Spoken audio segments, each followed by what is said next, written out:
या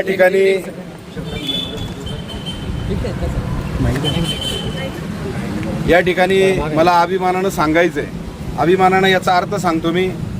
आता वैभव भिसे नावाचा कार्यकर्ता आमचा जस्ट त्याला शेतमालाचं काहीतरी गाडी आलेली होती म्हणून तो आता इथून गेला, किंवा संतोष शिंदे नावाचा बेल्ल्याचा कार्यकर्ता असेल, येडगावचा तो कार्यकर्ता वैभव भिसे असेल, हे सगळे कार्यकर्ते फोन केल्यानंतर या ठिकाणी आले. आणि 27 मार्च मला आठवतं आहे की त्यावेळेला 27 का 28 मार्च होती मला वाटतं, अजितदादा, स्वर्गीय अजितदादा त्यावेळेला अर्थमंत्री होते. आणि अजितदादांनी मार्च महिन्याच्या एंडिंगला असं सांगितलं होतं की सगळ्याचं सोंग करता येईल, पैशाचं सोंग करता येत नाही, आम्ही कर्जमाफी देऊ शकत नाही आणि शेतकऱ्यांनी कर्ज भरा. आणि त्यानंतर खरी आंदोलनाला सुरुवात झाली. आणि त्यानंतर मला वाटतंय गुढीपाडव्याचा सण होता, 2 का 30 मार्चला गुढीपाडवा होता.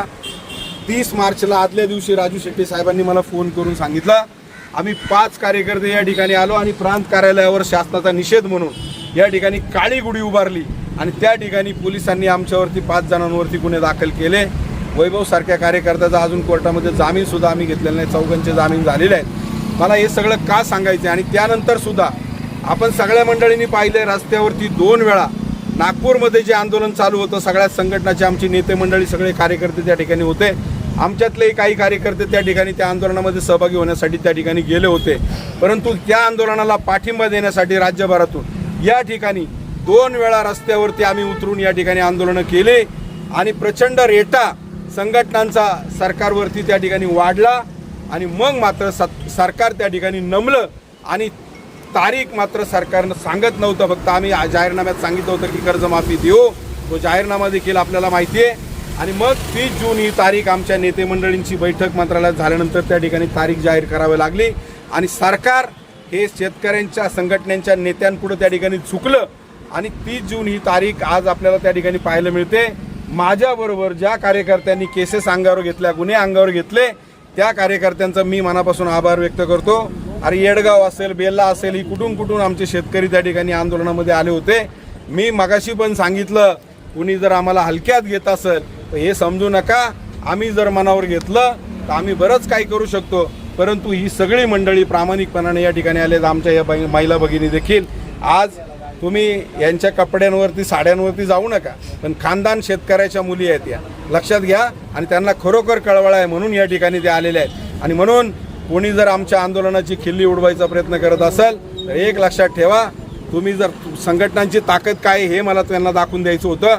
आणि एक लक्षात घ्या, त्यावेळेला विरोधी पक्ष कुठं झोपला होता का, मला हेच सांगायचं होतं. परंतु आजही आमची संघटना या ठिकाणी प्रामाणिकपणानं काम करणारी आहे.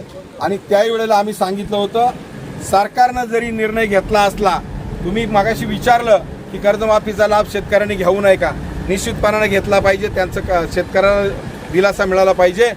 शेतकऱ्यांच्या ज्या आत्महत्या होत आहेत त्या कुठंतरी थांबल्या पाहिजेत. आणि या आत्महत्येला कारण देखील सरकारची धोरणं जबाबदार आहे. मी मगाशी सांगितलं, हमी भावाचा कायदा नाही, ज्यांनी उत्पादित केलेली वस्तू आहे बाकीची त्या वस्तूचे भाव धनाधन त्या ठिकाणी वाढतात, कारण उत्पादन करणाऱ्याला ते परवडत नाही. परंतु आमच्या शेतकऱ्याला मात्र शेतीमालाचा भाव ठरवण्याचा अधिकार तुम्ही त्या ठिकाणी दिला नाही. आयात निर्यात धोरण तुम्ही चुकीच्या पद्धतीनं राबवताय, निर्यातीवर बंधनं घालताय, शेतमाल आयात करताय, हमी भावाचा कायदा नाही, स्वामीनाथन आयोग लागू केला नाही. आणि मग प्रत्येक वेळेला काही मंडळी शहरात राहणारी ज्यांचा शेती संबंध आहे ती आमची खिल्ली उडवायचा शेतकऱ्याचा प्रयत्न, यांना फुकटचं पाहिजे, यांना फुकटची कर्जमाफी पाहिजे. अरे बाबा, हिंमत असेल तर ये शेतामध्ये उन्हातानामध्ये काम कर, मग शेतकऱ्याचे कष्ट काय असतात, शेतकऱ्याच्या वेदना काय असतात ते त्यावेळेला समजेल. आणि तोट्याची शेती कशी असते ते करून बघ, मग कळेल. फुकटचा पगार मिळाला, फुकटचं काही मिळालं म्हणून शेतकऱ्याची खिल्ली उडवणं लई सोपं असतं रे बाबा. जेव्हा घाम काढावा लागतो, शेतामध्ये राबावं लागतं, तेव्हा या गोष्टी कळतात. आणि म्हणून सरकार आमच्यावर काय मेहरबानी करत नाही, हे सरकारचंच पाप आहे. याच्या आधी देखील काँग्रेसच्या सरकारच्या काळात देखील कर्जमाफी झाली आहे. मागच्या वेळेला उद्धव साहेब मुख्यमंत्री असताना कर्जमाफी केली. माझं म्हणणं आहे की आम्हाला कोणाला क्रेडिट द्यायचं नाही, त्या कर्जमाफीच्या तुलनेत या कर्जमाफीमध्ये फसवेपणा अधिक आहे. आणि म्हणून आम्हाला या गोष्टीचा राग आहे. द्यायचं तर इमानदारीने द्या. याच्या आधी देखील कर्जमाफी झालेली आहे, त्या कर्जमाफीच्या बाबतीमध्ये देखील आम्ही सतर्क राहून सरकारला जागेवर आणून त्या ठिकाणी व्यवस्थित कर्जमाफी करायला लावलेली आहे. या ठिकाणी सगळे मुद्दे जवळजवळ या ठिकाणी मांडलेले आहेत. प्रामाणिक कर्ज भरणाऱ्याला देखील 1 लाख रुपये द्या, 19 2019 ज्यांना कर्जमाफीचा लाभ मिळाला नाही, डॉक्टरांनी सांगितलं त्यांना फक्त 50,000 रुपयावर तुम्ही वळवणार. अरे त्यानंतर 5-6 वर्ष गेली, त्यानंतर त्याचं झालेलं नुकसान, या नुकसानीला कोण जबाबदार आहे? अरे अजून किती शेतकऱ्यांच्या आत्महत्या पाहिजेत? OTS मध्ये सुद्धा तुम्ही काही शेतकऱ्यांना सांगणार की 2 लाख रुपये मिळवायचे असतील तर तुम्हाला वरची रक्कम भरावी लागेल. अरे शेतकऱ्याकडे पैसेच नाहीत तर त्याने वरचे पैसे भरायचे कुठून? या साध्या गोष्टी तुम्हाला सत्तेमध्ये बसलेल्या लोकांना जर कळत नसतील आणि चुकीच्या पद्धतीनं अशा पद्धतीनं कर्जमाफी दिल्याचा कांगावा करून तुम्ही जर पाठ तुटून घेणार असाल तर ते आम्ही सहन करणार नाही. शेतकऱ्यासाठी अनेक केसेस अंगावर घेतलेली आम्ही मंडळी आहोत. याच्यासाठी पुन्हा एकदा तीव्र संघर्ष करायची वेळ आली तरी आमची तयारी आहे, परंतु शेतकऱ्याला सरसकट कर्जमाफी मिळाली पाहिजे आणि सगळ्या शेतकऱ्यांना याच्यामध्ये न्याय मिळाला पाहिजे. या प्रामाणिक भूमिकेतून आम्ही सगळी मंडळी या ठिकाणी जमलेलो आहोत. आणि जर शासनानं हे निवेदन, आम्ही या ठिकाणी आणलेलं निवेदन पुढे, हे निवेदन आम्ही या ठिकाणी प्रांत साहेबांना देणार आहोत आणि हे निवेदन प्रांत साहेबांनी त्या ठिकाणी सरकारला त्या ठिकाणी पाठवायचं आहे आणि सरकारनं याची दखल घेऊन या ठिकाणी नव्यानं त्या ठिकाणी सुधारणा करून नवीन शासन निर्णय पारित करावा ही आमची या ठिकाणी मागणी आहे. सगळ्या शेतकऱ्यांना न्याय द्यावा या भूमिकेसाठी आम्ही या ठिकाणी जमलेलो आहोत. या ठिकाणी सर्वप्रथम शासन निर्णयाची होळी करून आम्ही या शासनाचा या ठिकाणी निषेध करणार आहोत. त्यानंतर प्रांत कार्यालयासमोर जाऊन प्रांत साहेबांना आम्ही या ठिकाणी निवेदन देणार आहोत आणि त्या ठिकाणी देखील शेतकऱ्यांच्या मागणीसाठी काही घोषणाबाजी या ठिकाणी होईल. त्या पद्धतीनं सर्व कार्यकर्त्यांनी या ठिकाणी आंदोलनामध्ये सहभागी व्हावं. या ठिकाणी पदरमोड करून अनेक लांबून लाखनगावपासून तर वरच्या आदिवासी भागापर्यंत अनेक ठिकाणं स्वखर्चानं सगळी मंडळी या ठिकाणी नारायणगावमधून देखील आमच्या महिला या ठिकाणी आलेल्या आहेत. या सगळ्यांचं मी या ठिकाणी तमाम शेतकऱ्यांच्या वतीनं मी आपल्या सगळ्यांचा आभार मानतो.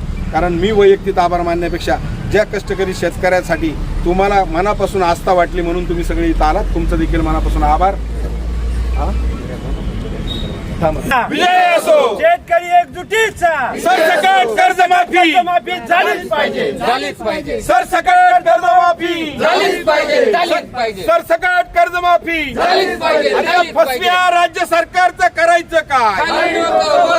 फसव्या राज्य सरकारचं करायचं काय? अरे कर्जमाफी आमच्या हक्काची नाही कुणाच्या बापाची. अरे कर्जमाफी आमच्या हक्काची नाही कुणाच्या बापाची. अरे कोण म्हणतो देत नाही, अरे कोण म्हणतो देत नाही.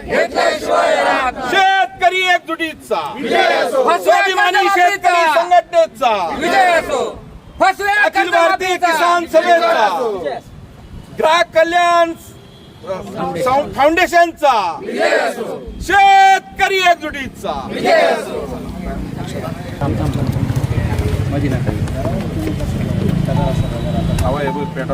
शेतकऱ्यांची सरसकट कर्जमाफी झालीच पाहिजे, झालीच पाहिजे, झालीच पाहिजे. शेतकऱ्यांची संपूर्ण कर्जमाफी झालीच पाहिजे, झालीच पाहिजे, झालीच पाहिजे. शेतकरी एकजुटीचा, शेतकरी एकजुटीचा.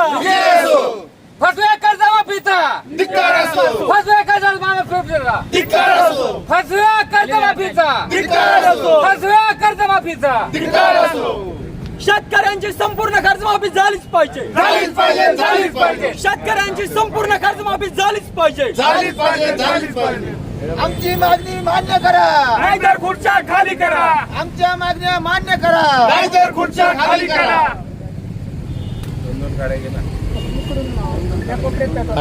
पिढी पेटवणार बरोबर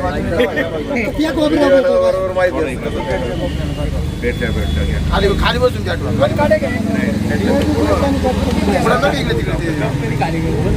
हो जरा प्रभाकर वर बघा. हात वर करा, हात दिसले पाहिजे बाकीचे हात वर करा. शेतकरी एकजुटीचा, शेतकरी एकजुटीचा.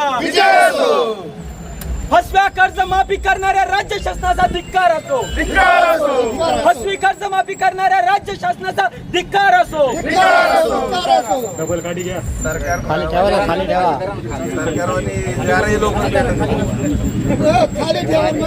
खाली ठेवा, खाली ठेवा.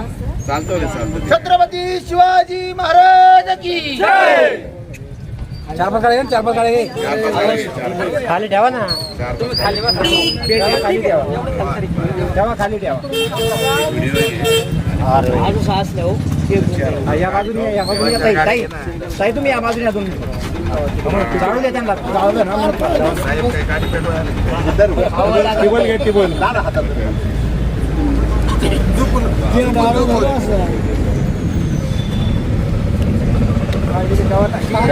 लाईटर आणायचं लाईटर त्यासाठी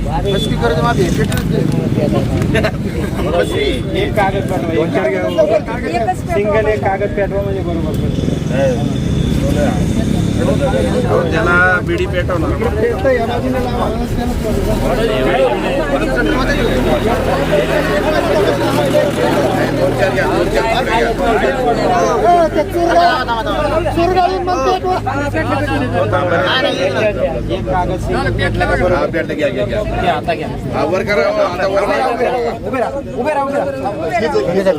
चालवले चालते दिसतंय ते इकडे करा सरळ करा. शेतकरी एकजुटीचा शेतकरी एकजुटीचा शेतकऱ्यांची संपूर्ण कर्जमाफी झालीच पाहिजे शेतकऱ्यांची सरसकट कर्जमाफी झालीच पाहिजे फसवी कर्जमाफी करणाऱ्या राज्य शासनाचा धिक्कार असो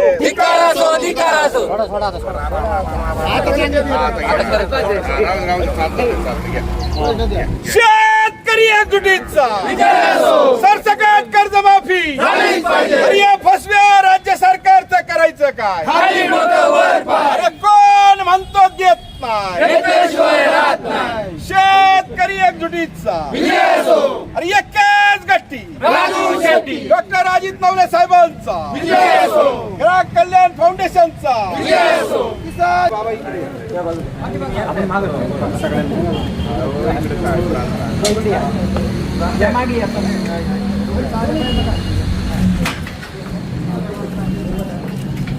अरे आधी का तुझं ना शेतकरी एकजुटीचा शेतकरी एकजुटीचा कर्जमाफी आमच्या हक्काची नाही कुणाच्या बापाची, कर्जमाफी आमच्या हक्काची नाही कुणाच्या बापाची. अरे सरसकट कर्जमाफी झालीच पाहिजे, सरसकट कर्जमाफी झालीच पाहिजे. फसव्या कर्जमाफीचा धिक्कार असो अरे फसव्या राज्य सरकारचं करायचं काय खाली डोकं वर पाय, फसव्या राज्य सरकारचं करायचं काय खाली डोकं वर पाय, कर्जमाफी आमच्या हक्काची नाही कुणाच्या बापाची. अरे सरसकट कर्जमाफी झालीच पाहिजे. शेतकरी एकजुटीचा स्वाभिमानी शेतकरी संघटनेचा अखिल भारतीय किसान सभेचा ग्राहक कल्याण फाउंडेशनचा धन्यवाद. एक मिनिट ऐका ना, वीर्याचं बघ प्रश्न होता दाबून ठेवलाय 2 मिनिटं त्याच्यावर. थांब शेतकरी संघटनेचं निवेदन तुम्हाला देण्यात आलेलं आहे. साहेब तुम्ही काय नियोजन करणार आहे, काय सांगाल? निवेदन प्राप्त झालेलं आहे. माननीय जिल्हाधिकारी पुणे यांच्या मार्फत शासनाला निवेदन सादर केलेलं आहे.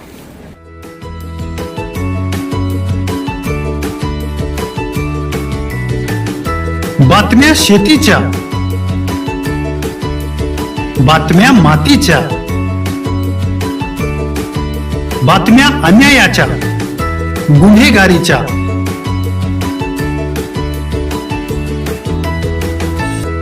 राजकारणाच्या आणि समाजकारणाच्या, शोषणाविरुद्ध बुलंद आवाज, जनसामान्यांच्या हुंकाराची गाज, सत्कार्याला प्रोत्साहन, दुष्कृत्याला अनुशासन, निर्भीड, निस्पृह, सडेतोड, बेधडक आणि रोखटोक म्हणजेच विघ्नहर टाइम्स. शोध बातमीचा, ध्यास सत्याचा. आपलं चॅनल, आपली बातमी. सबस्क्राईब तर कराच, पण बेल आयकॉनवर क्लिक करायलाही विसरू नका.